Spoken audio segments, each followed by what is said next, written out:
Boa tarde, boa noite, boa manhã, bom dia, boa qualquer hora, como diz Rubem Gonzalez. Você está ouvindo o programa Diplomacia, que procura tratar de temas relevantes para a humanidade a nível global. Quem fala aqui sou eu, Fábio Chamon, da cidade de Vila Velha, no Brasil, e quem fala agora, quem é meu parceiro, é meu amigo Max Brito, que excepcionalmente está em Toulouse, na França. Boa noite, Correto. Max Brito. Boa noite. Boa noite. Bom, o tema sugerido hoje é a questão da Amazônia, né? E deixa eu Uhum. só fazer um teste aqui, só um minutinho, tá? Se é possível eu ter acesso a um texto. Sim, grava normalmente, não interrompe a gravação. Eu vou agora no WhatsApp, porque eu quero ler um texto interessante, só um minutinho, sobre uma ativista chamada Cibele Laura. Não sei se eu compartilhei, deveria ter compartilhado Ok. para você, mas acabei não. Está aqui, já achei aqui. Ativista Cibele Laura, você deve ter ouvido falar aí na Europa de uma menina chamada Greta Thunberg, certo? Claro. Então vou ler o texto aqui da Cibele Laura e você faz a sua interpretação. Estou cagando para o sonho das crianças nórdicas. Quero saber do meu país, do desenvolvimento econômico do meu país, da industrialização do meu país. Dane-se o futuro das crianças nórdicas. Ninguém está preocupado com o futuro das nossas crianças. No terceiro mundo, morrendo por bala perdida, jogadas na linha de fogo de uma guerra contra o povo mais pobre. Crianças têm os seus sonhos roubados porque lhes falta um país, aliás, crianças que sequer sonham, já que somos uma maldita colônia extrativista e rentista. Foda-se o sonho das crianças brancas da Europa. E o sonho das crianças latino-americanas e africanas destruídos por anos de exploração dos países desenvolvidos, desses mesmos que hoje fazem discursos de salvar a humanidade do aquecimento global. Crianças que vivem do trabalho escravo em países esquecidos por Deus. Foda-se a ONU, que autorizou a expoliação dos ativos de Gaddafi para os países ricos, ativos que seriam usados para ajudar a África a sair da exploração histórica dos brancos ocidentais. Aquecimento global não causa miséria, mas expoliação de que países ricos faz os pobres, sim. A ingerência econômica, os golpes, os boicotes e o desenvolvimento. Aquecimento global antropogênico não mata ninguém, mas a violência pelo abandono do Estado, a investimento em educação e segurança pública, sim. Aquecimento global antropogênico não é responsável pelo desemprego, mas a desindustrialização, sim. Foda-se as crianças verdes, eu quero saber das crianças pretas e mestiças que são mortas no extermínio contra pobres do terceiro mundo. Largue a mão de ser trouxas. Esse blá blá blá de mudanças climáticas é para chutar a escada pela qual eles subiram e não querem que a gente suba. Vamos nos botar o fardo de manter a condição de um país verde, onde gringo planta árvore para salvar o mundo, e nos oferecer um mercado de retenção de carbono como esmola para a nossa condição de eternos extrativistas. Como uma classe dominante vivendo nos luxos, uma classe média se esforçando para pagar a conta e o povo escravizado morto apodrecendo. Foda-se a criança nórdica de trancinha com problema existencial para com seu futuro, que o seu estado de super bem-estar social nórdico perfeitinho prometeu ser perfeito, enquanto para a gente a elite financeira mundial empurra o neoliberalismo que mata o Estado e supera o indivíduo. Foda-se a Greta e a sua síndrome de Asperger, que o Soros pague para ela o tratamento. Eu quero saber dos meus filhos, do país que vão viver, do seu emprego, da sua segurança. Foram-se todos vocês que estão mais preocupados com o que o europeu quer para o mundo e esquece dos nossos aqui. Morrendo não por causa de aquecimento global, mas por falência social, abandono do Estado, de um Estado que só serve ao banquete na Casa Grande. Esses barões estão preocupados com o sonho das crianças nórdicas. Fodam-se, excelente texto da Sibeli Laura. Tapa na cara, hein, Brito? Uhum. Bem, apesar de tudo, há coisas que eu discordo, mas no sentido geral até concordo com ela, né? Portanto, não há assim muito de volta a dar. Mesmo aqui na Europa, a própria Greta é muito criticada. Ou seja, eu diria que é 50%, 50%. Começa pelo fato do o pai dela ser um homem do marketing, ao fim e ao cabo. Ah, sim, sim, eu soube. Eu não sei, cara. Eu, assim, eu não. O problema é saber com quem ela anda alinhada. Agora, Uhum. tudo é estudado, né? Por exemplo, o fato.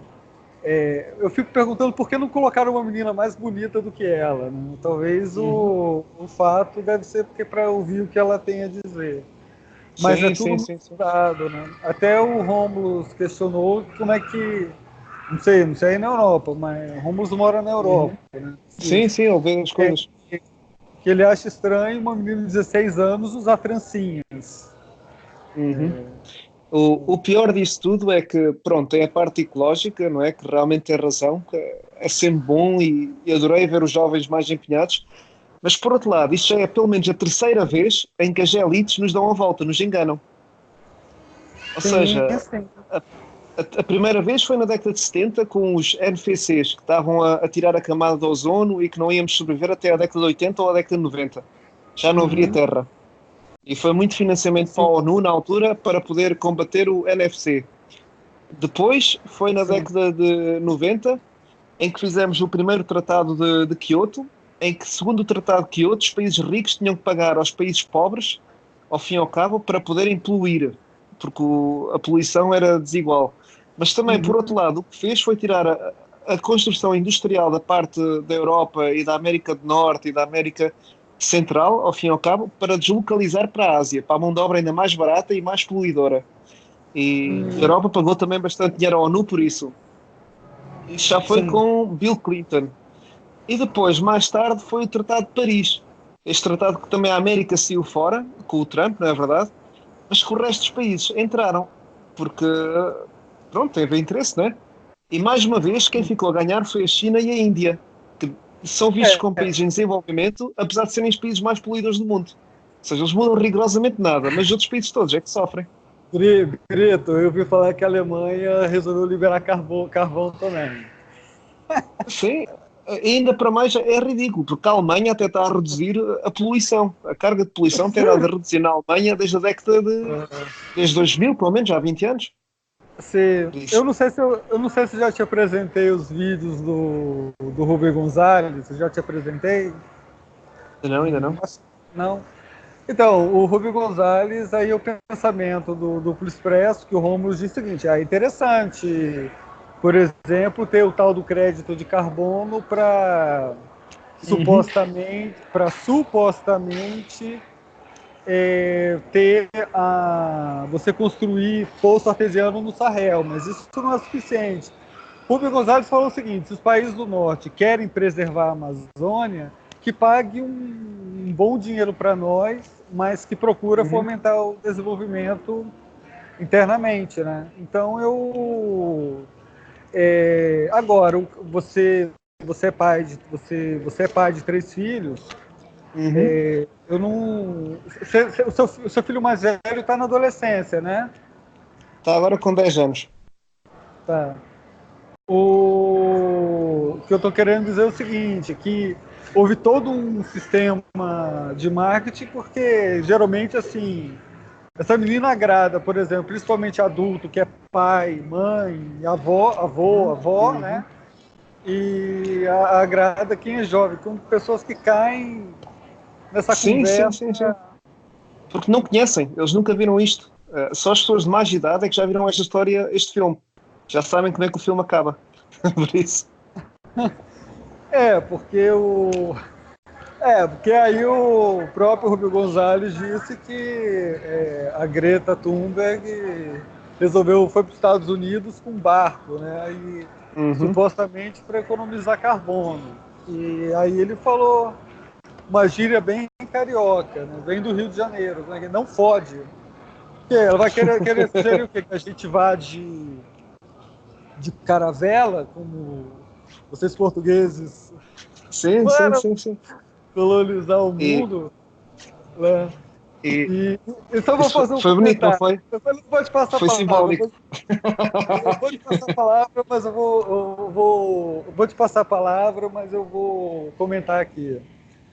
Uhum, Realmente foi uma proeza Portugal, Espanha e de navio naquela época. Realmente é uhum. algo fora do... Vai.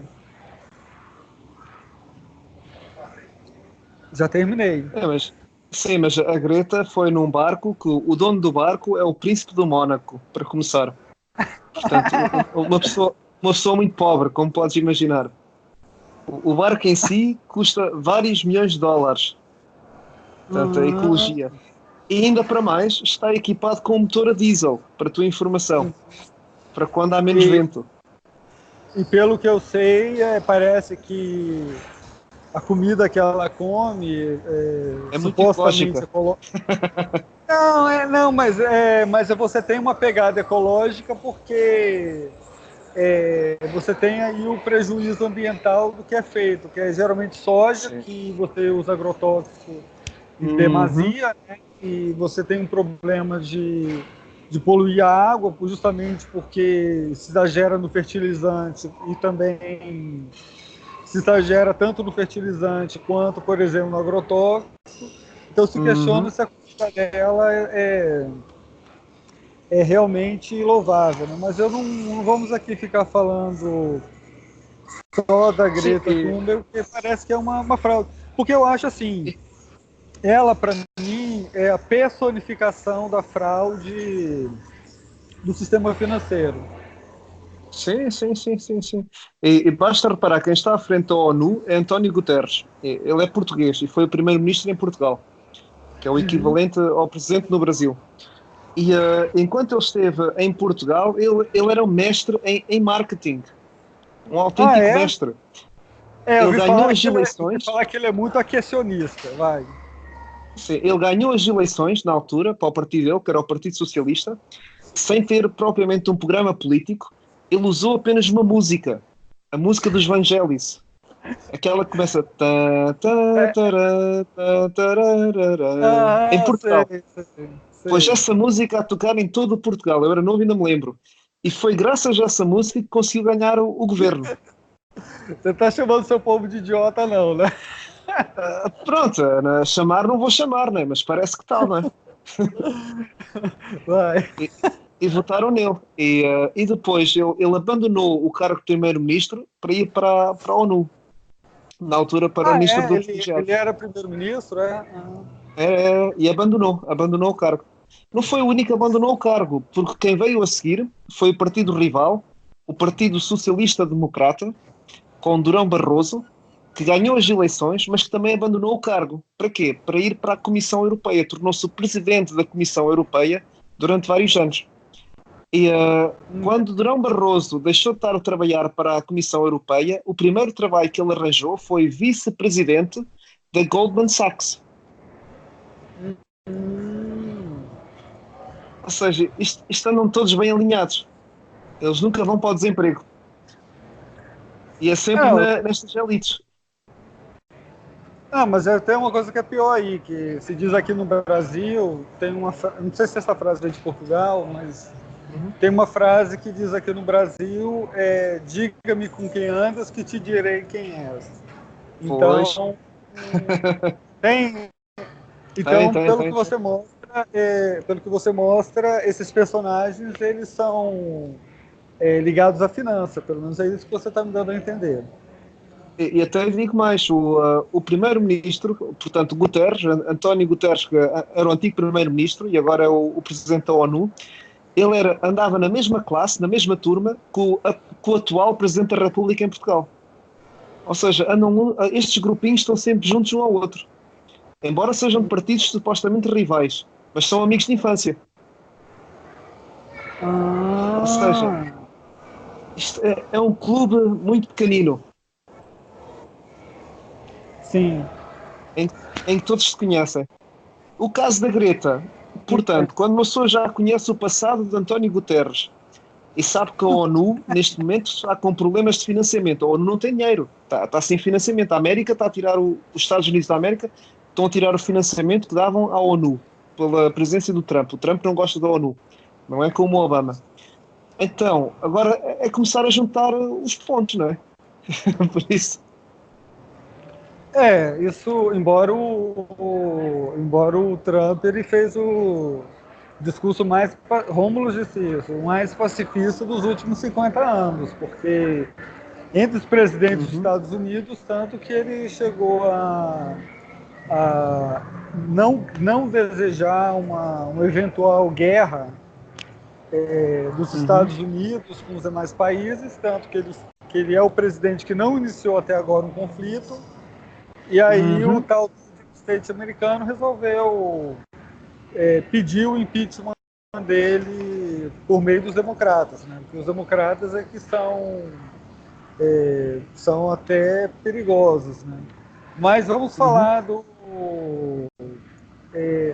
mas você acha que o terceiro mundo deve ter um desenvolvimento sustentável e, principalmente, o Brasil com os demais países da América do Sul tratarem de gerir a Amazônia? Porque o que se tem dito aí na Europa é uma eventual sugestão da internacionalização da Amazônia. Então, na minha opinião, chamar o Brasil terceiro mundo neste momento, eu acho que é um bocado injusto. Porque não acredito que seja o caso. O Brasil tem o seu próprio desenvolvimento aeroespacial, tem a sua própria indústria da aviação, é líder no continente, na América do Sul. Ou seja, tem uma economia verdadeiramente em crescimento, não está a depender só do petróleo como vemos nas economias falhadas. Levando em consideração isso... se as coisas continuarem como estão aqui, a Venezuela daqui a 20 anos vai ser uma potência. Principalmente que a Venezuela ela está aliada à Rússia. Você vê o seguinte, você vê o nível o nível que representa a elite brasileira, né? O Rubem Gonzalez disse que eu tenho mesmo. Vai. E também a Argentina também está bem desenvolvida, portanto, toda a América do Sul em si, eu acho que está a atingir uma estabilidade que não havia precedentes antigamente. E acho que chamar de terceiro mundo já não... Em partes da Ásia, em partes da África, mas na América do Sul começa a sair. Não, mas aí eu acho que eu não tenho essa leitura. Eu acho que eu acho que a América Latina vai entrar num nível de instabilidade. A leitura que eu tenho é a seguinte. Sim. Eu acho que sim, concordo. A leitura que eu tenho é a seguinte: os Estados Unidos têm. Aliás, eu tenho que agradecer aqui publicamente que ele vai querer ouvir, que é o padrinho desse projeto, querido Rômulo Maia, que ele está dando a informação, está me deixando aqui. Se eu tenho condições para falar, eu agradeço a Deus, mas também o padrinho, porque tudo isso aqui eu falo vem do Expresso, né? Ok. Graças a Deus. O Rômulo fala o seguinte, ele fala que ele diz que o Brasil tem... os Estados Unidos têm 10 anos para dar o golpe na China e na Rússia, separar a China da Rússia. 10 anos. Sim, eles têm que resolver o problema da China. A China está a arrasar com os Estados Unidos. Entendeu? Então, eles deram um golpe no Brasil, os Estados Unidos deram um golpe no Brasil, não foi só por causa do petróleo, foi também por causa foi também por causa da soja. Você deve saber que muitas trades de soja pertencem aos Estados Unidos. Então, eles querem dar um golpe no Brasil para o Brasil não exportar soja na China e vice provoca uma grande fome para separar a China da Rússia.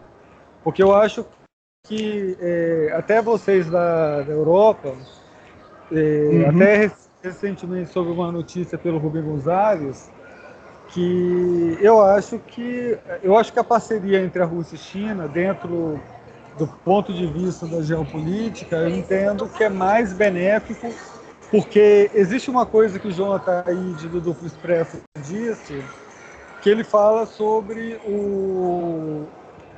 a China se vale muito do método chamado ganha-ganha, porque todo o império que ele conquista, ele também procura entender os valores do império que ele conquista. E aí ele se vale dessa questão do ganha-ganha, de todos saírem ganhando.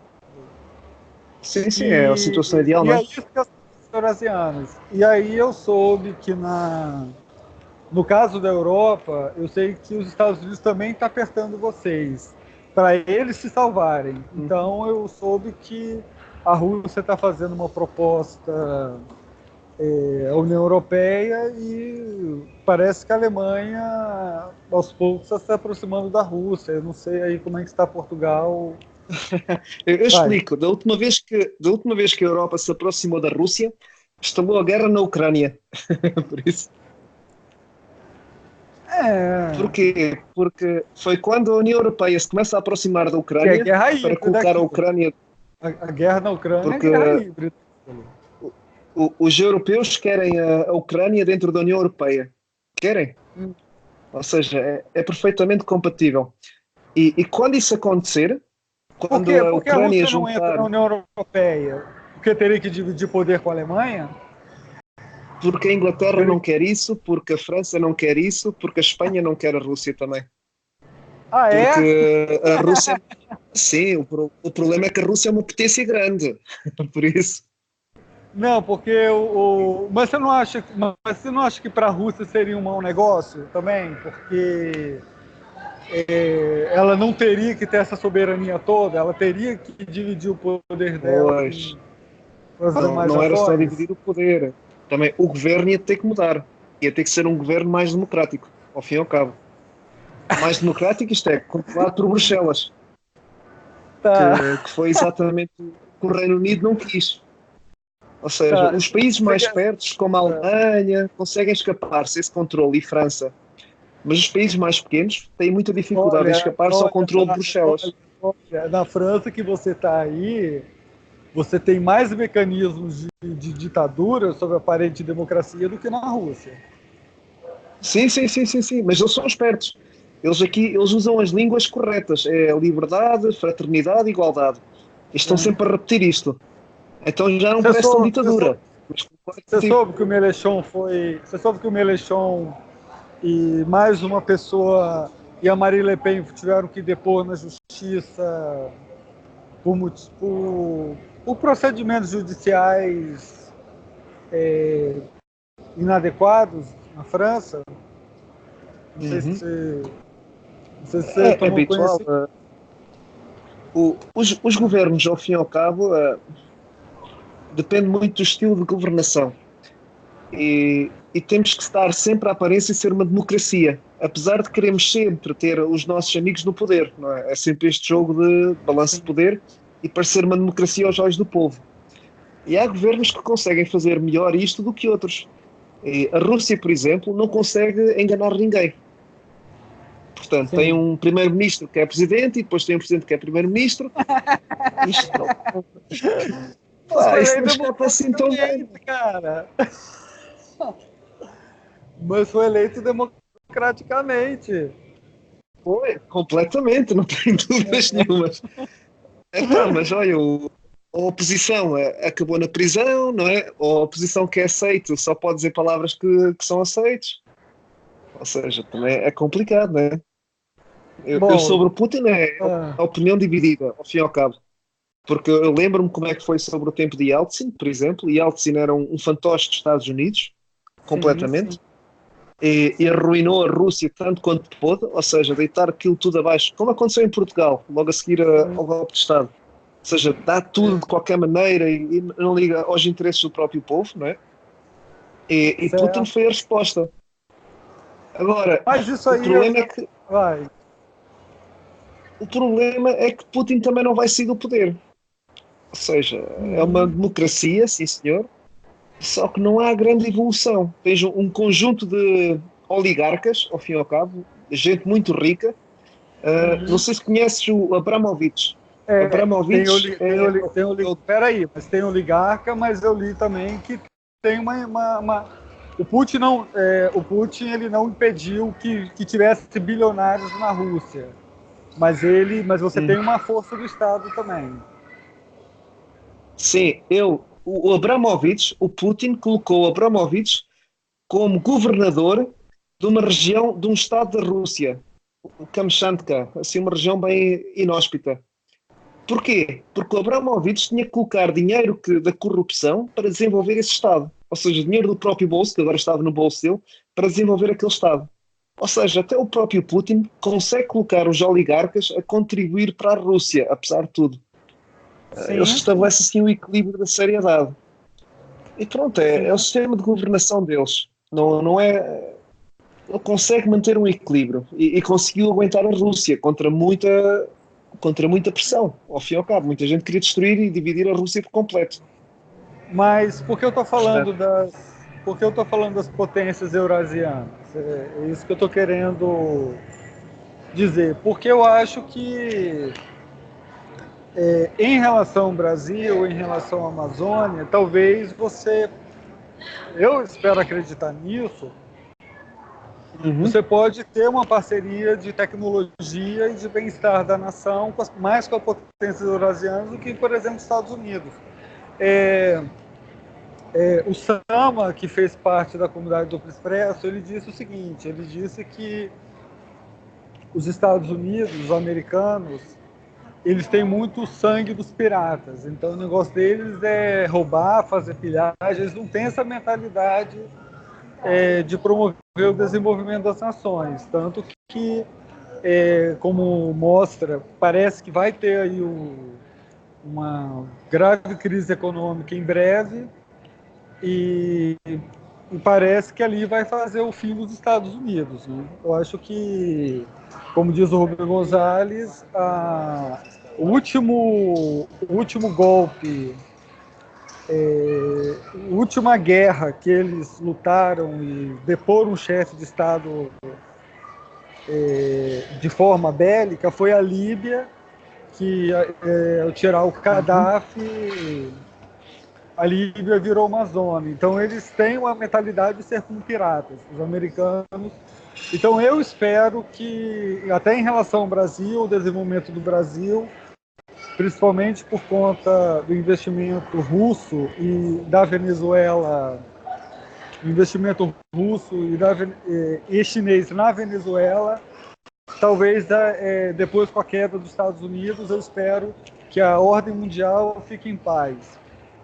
Eu sou contra os Estados Unidos? Não, mas eu acho que eles perderam uma oportunidade de ser o que é a China e a Rússia, de promover o desenvolvimento das nações por conta, talvez, desse DNA de ser um corsário, né?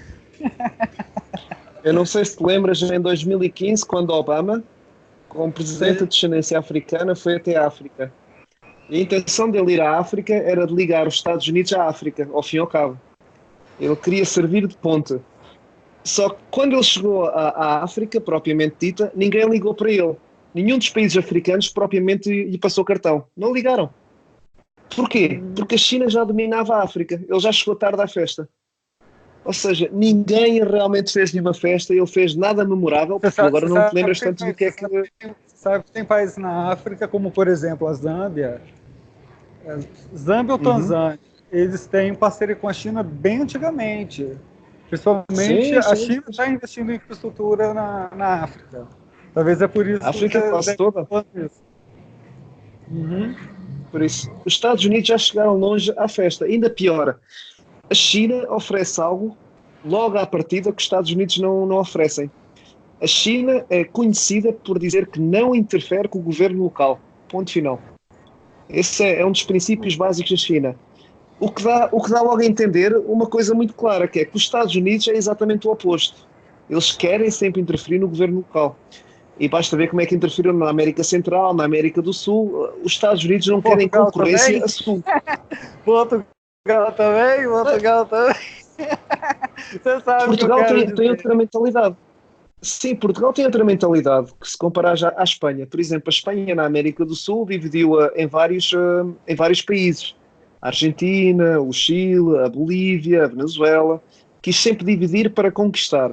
Em Portugal, mesmo no próprio território que hoje é Portugal, nunca houve muito essa mentalidade de dividir. Por esse motivo também passou um pouco para o Brasil, para tentar não dividir o Brasil em vários países, que seria um erro, ao fim e ao cabo. Não, não, não, Quanto mais sim, pequena sim. for a região, Você entendeu o que eu quis dizer sobre a influência dos Estados Unidos em Portugal? É por isso que eu fiz ah, uma pergunta nesse sentido, provocativa. Hã? sim, nesse sentido estamos bem tramados. Nós agora é que estamos a ser colonizados É, pelos americanos, ao fim e ao cabo. porque o André, se o André tivesse aqui, eu até notifiquei ele sobre a gravação, ele Uhum. ia falar da Revolução dos Cravos como uma libertação de Portugal.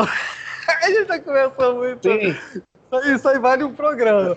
Não, porque os soldados viram a dor do colonialismo e libertou os povos oprimidos. Ele falaria sim, isso pra certo, você. certo. É Só que a minha que família estava em Angola. Ainda pior. Ou seja, o exército estava lá para proteger as famílias. Não, não é que tivessem. isso vale um programa. Mas não, mas para mim, a questão de Macau, se eu não me engano, Timor-Leste, isso mostra o Uhum. entreguismo do governo português da época, né? Mas assim, Sim, e Brito, Cabo Verde, e São Tomé. a narrativa Uhum. que se tem aqui no Brasil é que a Revolução dos Cravos pavimentou Portugal para o progresso. Sim, Pavimentou, é, pavimentou Portugal para o progresso. Portugal hoje é outro. Portugal evoluiu. Você discorda sim. disso tudo? Nós, hoje em dia, somos uma verdadeira colónia, sabes? Colónia de férias. Eu não estou a brincar quanto a isto. A única coisa que o nosso governo tanto se orgulha de promover é que temos bom tempo em Portugal. Não é as pessoas, é o bom tempo. É ridículo. Ou seja, como é que um país que sempre teve gente que foi lá para fora, que foi para todo o mundo, que sempre se ligou a todo o mundo, e de repente é apenas visto como uma boa colónia de férias, fui passar férias. Quer dizer, é ridículo. Perde-se imenso. O Reino Unido, por exemplo, não aceita isso. Não aceita essa submissão, por exemplo, a Bruxelas. O problema do Reino Unido, Brito, eu vou ter que contar. Uhum. Aí vou ter que lembrar do Romulus. O Romulus entende que o Reino Unido entrou para a União Europeia a mando dos Estados Unidos para implodir por dentro. Para sabotar. Eu também acredito que sim. Por isso. Né, porque eu acho. Porque assim, mas só para concluir essa conversa, você acha que a Rússia. Você acha que a Rússia ela não quer ir para a União Europeia porque ela é poderosa demais para ter que dividir com outros atores? Mais ou menos. Eu acho que a Rússia até iria aceitar vir para a União Europeia e tem interesse nisso. A Rússia não teria nenhum problema, porque iriam continuar a fingir que têm democracia e provar que isto é democrático. Fingir Agora, que a quem não vai. democracia Sim, sim, vai. sim. Os russos são muito flexíveis. Por isso, Ah, é. tudo que você quiser é possível. Mas o problema mesmo era, por exemplo, o Reino Unido, a França, a Itália, todas essas potências europeias que nós temos aqui hoje em dia querem continuar a ser potências. E comparadas à Rússia, todas elas individualmente são muito pequenas, porque a Rússia é um monstro, é gigantesco, não é verdade? Sim. Portanto, a Rússia eventualmente iria dominar a Europa, porque também tem a tradição europeia, é também boa parte da Rússia é completamente europeia, tem tanto direito a ser europeus como, por exemplo, a Grécia. Por- Portanto, a grande dificuldade no meio disto tudo é que se a Rússia se junta à festa, vai dominar a União Europeia. E é esse o grande Eu não tenho essa receio, leitura. ok? Eu não tenho essa leitura e eu vou dizer por quê. Eu acho assim, eu acho que os Estados, vocês ligados à OTAN é muito pior Uhum. do que eu acho que vocês ligados à Rússia. Eu acho que a Rússia poderia ajudar até no fortalecer o desenvolvimento de vocês. Sim, claro. Agora, a questão é você ver como é que a Alemanha, que é a maior potência, vai se comportar, né? A Alemanha tem uma relação muito boa com a Rússia. Até foi este ano que inauguraram o oleoduto que vai diretamente da Rússia até a Alemanha. Mas, uma coisa é ter relação boa com a Rússia, outra coisa é dividir o poder. Você sabe como são os erros. Eu posso dizer sinceramente que a Alemanha e a Rússia respeitam-se mutuamente. Ou seja, sabem que podem fazer negócio em conjunto e que podem beneficiar muito disso. Agora, o que também está a acontecer no meio disto tudo é que a União Europeia, os outros países, estão a tentar aumentar o poder da União Europeia, arranjar mais consumidores. Porque a União Europeia tem hoje 500 milhões de consumidores. Você quer dizer que a Alemanha aceitaria abdicar a sua liderança para dar lugar à Rússia na União Europeia? Isso não sei. Ou tem um poder bem reduzido, bem assim... Sim. Olha, eu tenho um amigo grego que ele fala... É interessante a guerra de narrativa. Eu vou dar um espaço para você primeiro, antes que eu conclua. Como é que é morar na Alemanha? Vai lá, dá a sua narrativa aí. Como é que é morar na Alemanha? Bem, como é que eu ia dizer? Eu viajo muito, não é verdade? Portanto, eu consigo comparar... Você não me respondeu. Eu mandei um vídeo para você não me respondeu, você vai responder agora. Você vai me responder agora. Eu mandei para você um vídeo de uma brasileira que mora na Alemanha, que ela falou das desvantagens de morar na Alemanha. Ela falou lá, segundo ela falou que a Alemanha é um país muito cheio de regra que até nos irrita. Você concorda com isso, para começar a conversa? Completamente. É irritante porque as regras, mesmo que não façam sentido, eles seguem-nas. Por isso, direitinho. E uma coisa que realmente... Ela disse que é regra demais, é exatidão demais, é regra para tudo. Você concorda? Sim, mas também é necessário, ao fim e ao cabo, porque treina a mente e treina a pessoa a seguir regras, mesmo que as regras sejam estúpidas. Você viu o vídeo? Talvez você tivesse... Não vi o vídeo, por acaso. Então, porque, por exemplo, ela contou que... Só vou dar um exemplo aqui. Por exemplo, ela disse que jogou fora um lixo e aí acabou jogando fora um garfo e faca, né, de metal. Só que aí a empresa que foi recolher viu que tinha metal. E aí ela disse que ela foi obrigada a ir lá no lixo, a tirar e teve que pagar uma multa. Aí ela disse, cara, esse país é muito cheio de regra para tudo. Sim. Eu lembro uma vez que eu meti uma casca de maçã num caixote de lixo que não era meu. Eu só não queria deitar a casca de maçã para o chão, para não sujar o chão. Vi um caixote de lixo de uma casa e meti lá a casca da maçã. A casca não, o caroço. Ao fim e ao cabo, né? Aquela parte final da maçã. A senhora viu e obrigou-me a tirar também aquilo dentro do caixote. O caixote estava vazio. Um caixote gigantesco. Uma maçã ali não ocupa nada. Mas as pessoas são tão rígidas que não conseguem permitir essas coisas. Assim como, por exemplo... Mas vai, eu vou falar aqui o que eu vou falar, mas vai, como é que é morar na Alemanha? Vai. Para contrapor o que um amigo meu grego fala, vai lá. Bem, isto tem uma vantagem, sabes? É que treina o povo numa determinada maneira de trabalhar. Ou seja, mesmo estas regras estúpidas, as pessoas fazem as regras em casa, fazem regras na rua, e quando chegam ao emprego, quando chegam a uma repartição de finanças, já estão habituadas às regras e seguem as regras também. Não tentam inventar, não tentam tirar atalhos, por exemplo, apenas fazem as coisas direitinhas. Portanto, nisso até tem seu motivo de ser, é mesmo alemão. O alemão gosta. E tem uma coisa, eles não exigem das outras pessoas, de estrangeiros, o mesmo que eles não exigem para eles próprios. Ou seja, eles são muito rígidos com eles mesmos. O que é um bocado, pronto, é justo, não é? Não pode dizer, eles só fazem isto aos estrangeiros. Não, eles fazem isto a toda a gente. Posso falar da narrativa do meu amigo grego? Sim, conta.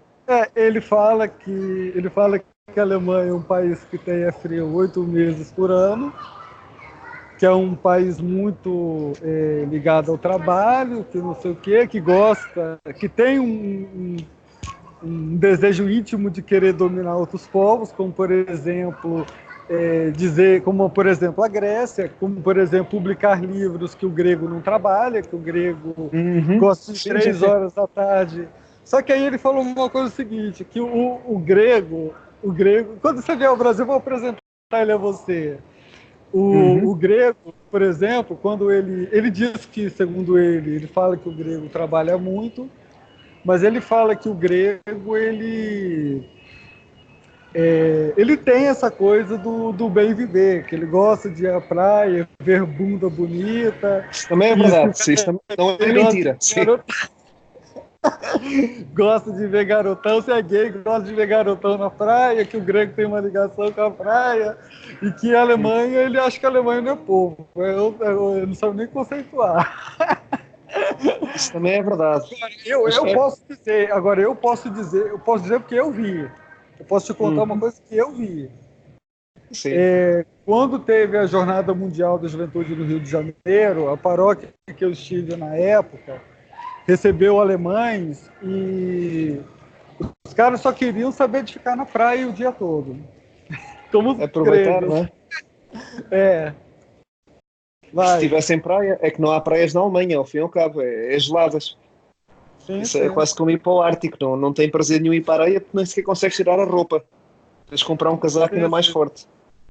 Mas existe uma razão porque é que a Alemanha trata tão mal a Grécia, em particular. Porque é que não trata mal a Macedónia, porque é que não trata mal a Albânia, porque é que é sempre a Grécia. E a Grécia é o berço da civilização, não é? Mas é sempre a Grécia. Porquê? Porque o aliado histórico da Alemanha é a Turquia. Os turcos e os alemães sempre foram aliados. E a Grécia era território turco na altura dos otomanos. Ou seja, o maior herói turco, o Ataturk, nasceu em território grego. Mas ele dizia que era turco. Portanto, os turcos têm sempre esta rivalidade com a Grécia e a Alemanha alinha sempre do lado da Turquia. Então, sempre que pode, estão a tramar a Grécia. Isso acontece sempre. A o meu gente vizinho fez era grego. Pronto, eu via como é que era um grego. Eu conhecia mais dos gregos. E os gregos trabalham. Na Alemanha trabalham. Existe rigorosamente zero razão de queixar deles. Mas da Grécia fazem festa. Isso também é verdade. Porque podem. Sim. Mas se eu vou ao Brasil, as pessoas também fazem festa, né? Mas também trabalham. Sim. Isso aí com certeza. Bom, já passamos aqui do 42 minutos, né? Eu acho que vou ouvir com um grande carinho, né? Acho que a gente falou várias coisas, mas eu acho que o pensamento mestre do que nós temos a dizer é que a Amazônia tem que procurar tratar de um pujante mercado interno com desenvolvimento sustentável, também com parceria com outras nações, sem que isso implique em parceria, sem que isso implique na chamada internacionalização, né? Acho que você deve ter o mesmo entendimento. Eu vi o discurso do Bolsonaro e houve uma parte que me preocupou um bocado, porque, a sério, a certa altura ele diz o seguinte... Não sei como é que você teve estômago, cara. Não sei como você teve estômago, vai. Eu tenho muita paciência. Mas há uma altura em que ele diz a Alemanha não tem nenhum moral para estar a falar de nós na Amazónia porque eles já cortaram a floresta toda deles. Portanto, ele tem razão naquilo que diz, sim senhora, mas preocupa-me. Será que o plano dele é cortar a Amazónia também? E continuar a explorar industrialmente? É isso que realmente é o plano daqui para a frente? Olha, o que se fala, até que está no Duplo Expresso, é que essa coisa da Amazônia verde, de ser intocável a floresta, isso vem dos países imperialistas. Para depois eles lançarem a ordem para explorar tudo, só que obviamente é na mão deles. Então, claro. eu acho que você pode ter um desenvolvimento sustentável. Eu acho que você, dentro da geopolítica, você tem um movimento de procurar impedir o desenvolvimento de uma nação. Eu vou te falar uma coisa que eu estou suspeitando aqui, que eu até vi naquele programa de TV de Portugal chamado A Bola, né? Eu não sei, acredito que tem pessoas que não tiveram essa leitura, graças a Deus eu tive, até porque eu li um livro sobre Mauá, que é o nome de Irineu Evangelista de Souza, que ele fala que Mauá é uma pessoa que no Império, no século XIX, no Império Brasileiro, como ele estudou, ele trabalhou com o escocês, ele fomentou todo o desenvolvimento econômico no Brasil. Depois você pesquisa, mas assim, é uma pessoa que quis elevar o Brasil a um novo nível de capitalismo. E foi sabotado pelo Império, como diz o Nelson Rodrigues, pela chamada síndrome de vira-lata, de que o Brasil sempre tem que ficar na rabeira das nações europeias, dos Estados Unidos. Né? Por que é pena, não tem razão para isso. Sim. Essa mentalidade não tem razão para ser. Mas você vê com a elite brasileira. E eu tenho notado que o futebol na América Latina também obedece à lógica colonial, no sentido de querer só revelar jogador e mandar para ir para a Europa. Que aí é que vai ter o que se chama de valor agregado. Cara, o Jorge Jesus, esse cara promove a revolução do futebol brasileiro, não é só do Flamengo, do sentido de ele não vem com essa mentalidade. Ele sabe que o Brasil tem o seu valor. Escusa estar com essas histórias da Europa. Não, mas olha só, Brito, ele tem a forma dele, os técnicos. Não, o Brasil tem seu valor, eu concordo. O Brasil tem seu valor, mas eu estou falando do mercado interno do futebol. Aumentar o valor, então, do mercado. Exatamente. Que é você... porque, assim, o que eu tenho... Ontem, por exemplo, teve o jogo do Grêmio. Cara, para mim não é coincidência. No sábado teve o jogo do Flamengo e São Paulo, que o São Paulo fez antijogo. Ontem, no jogo da Libertadores, teve 3 gols anulados do Flamengo. Pelo VAR. Eu ouvi nas notícias. Já começa a ser o mesmo que em Portugal, né? Mas não é coincidência, cara. Foi assim... o Grêmio fez o gol. O Grêmio fez o gol de empate, só que tinha uma falta antes. E o Flamengo teve um gol anulado porque supostamente o Flamengo fez uma falta. Então, assim, o que eu noto nesses eventos, qual é o projeto do Mister? O projeto do Jorge Jesus é você, em larga escala, é mais do que eu pensei, é mais do que você promover o futebol, é mais do que você promover a cultura do futebol a longo prazo, também. Mas é você também promover, dentro do mercado interno do Brasil, você ter um mercado pujante, de você ter um mercado interno forte aqui, que você pode até vender para fora, mas você tem um valor agregado. Isso foi o que aconteceu em Portugal. Isso foi o que aconteceu. Em Portugal foi assim. 3 clubes gigantes com jogadores que vão pelo mundo inteiro, como o Ronaldo, como o Mourinho, por exemplo. Por isso, e tudo a partir de um mercado interno muito forte, já muito competitivo. Viu? Por isso. Então, assim, e não você querer vender jogador com 18 anos, 18, 19 anos, o cara já vai para fora. Então, o futebol, para alguns, é você submeter à lógica colonial. É você ter uma qualidade de futebol de merda. É só você ver aí qual foi o último título mundial da Copa do Mundo na América Latina, foi do Brasil em 2002. Então, assim, você submeter uma lógica colonial, que é uma merda, com futebol de merda, e você não ter um mercado pujante e você ter uma qualidade de jogo medíocre. Para você não agregar valor internamente, para você não criar um mercado pujante e E um mercado forte internamente também. Você pode trazer Então, mas pessoas... o que é que aconteceu? Porque em 1960, na altura do Pelé, o Brasil era muito mais forte no futebol. Era, e tinha um mercado interno, né? Também muito bom, né? O Brasil era Agora, campeão, ou melhor, era agora, dominante a nível mundial. sim, sim. Mas eu acho que havia. Mas aí eu acho que também o futebol era mais amador. Você não tinha, por exemplo, não era comum na época do Pelé. Na época do Pelé, por exemplo, eu lembro de só um jogador que foi que foi para fora do Brasil. Jogou até na Itália, pela Itália na Copa de 62, que foi o Mazzola. Mas o que eu estou querendo dizer é que a lógica colonial ela se perpetua em vários âmbitos, Ok. até no futebol, né? Até no futebol. Então, se Então queres eu ser acho. alguém de jeito, tens que ir para a Europa. Por isso. Hã? O Se queres quê? ser alguém na vida, tens que ir para a Europa. Exatamente. Então, assim, eu acho que o Jorge Jesus, quem se tocou, sabe que a intenção dele primeiro, fortalecer o Flamengo, mas você criar uma cultura para você criar um mercado interno forte. Você criar um futebol competitivo forte.